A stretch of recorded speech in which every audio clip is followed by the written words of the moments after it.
как и подвиг, бессмертен и навсегда в сердцах потомков. На фестивале музыки во имя России впервые звучит посвящение первому герою России Сулымбеку Асканову. В каждой ноте и слове сила духа, чести и верности Отечеству. Государственный эстрадно-симфонический оркестр и Краснодарский государственный камерный хор с гордостью исполняют настоящий гимн герою. Мы скорбим по тебе, дорогой человек, память каждой судьбе сохраним мы навек. Композиция – это совместный труд заслуженного работника культуры Ингушетии, члена Союза композиторов России Александра Череднишенко и члена Союза писателей Зареты Ахильговой. Александр Череднишенко родился и вырос в Ингушетии, в Малгобеке. Его отец был ветераном Великой Отечественной войны, поэтому с детства сыну прививали любовь к патриотизму. Он, как и все наши земляки, чтит и гордится подвигом Сулымбека Асканова. Прочитав стихи поэтессы Зареты Ахильговой, посвященных герою, у композитора родилась мысль написать к ним музыку. Вот так буквально за несколько месяцев появился проект посвящения герою. Подарок судьбы, я думаю, подарок жизни для всех нас, потому что краснодарская публика, музыканты, мэтры музыки, вот это же замечательный государственный оркестр, эстрадный оркестр под управлением Кузьминского, камерный хор под управлением Яковлева. Солисты ко мне подходили, которые пробовали, они говорят, мы прочитали про этого Асканова, мы восхищены этим подвигом. Ну, а сейчас какие события, вы сами прекрасно понимаете. Сегодня все наши ребята, вот эта молодежь, да, они многие там. Вот, понимаете, они все вот на грани. Вот.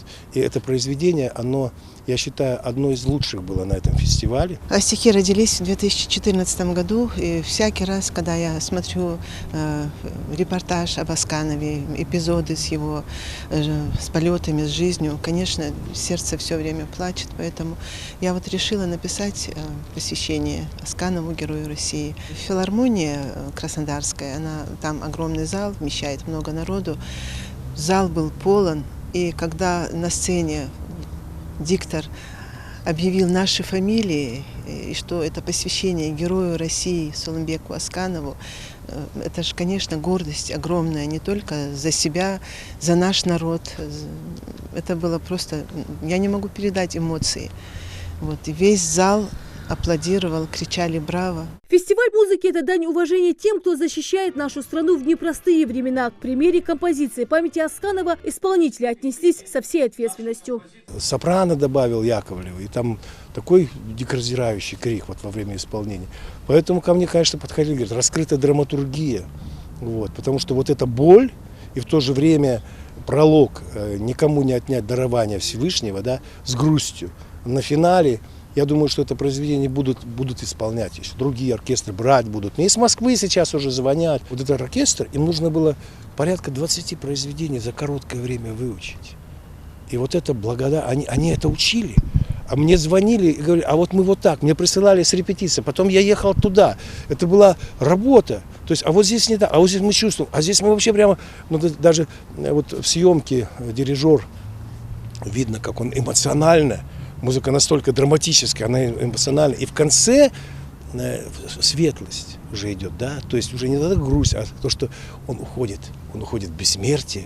И мне кажется, они справились. Они это показали. Краснодарской публике очень понравилась композиция посвящения герою. Слова действительно трогают душу. Каждый герой в нашей стране заслуживает, чтобы его подвиг помнили. Камерный хор и оркестр успели подготовить к концерту выступления за короткое время.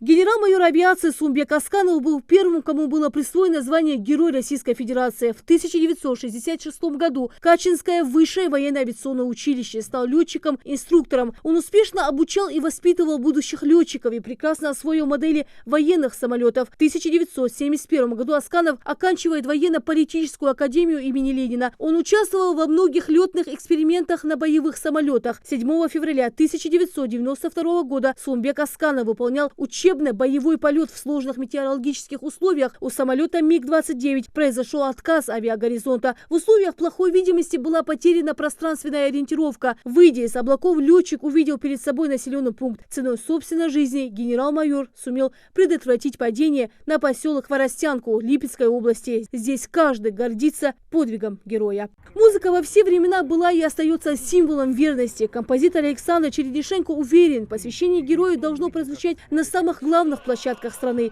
Герои – это гордость России. Рида Цачуева, Ахмед Горбаков. Новости 24.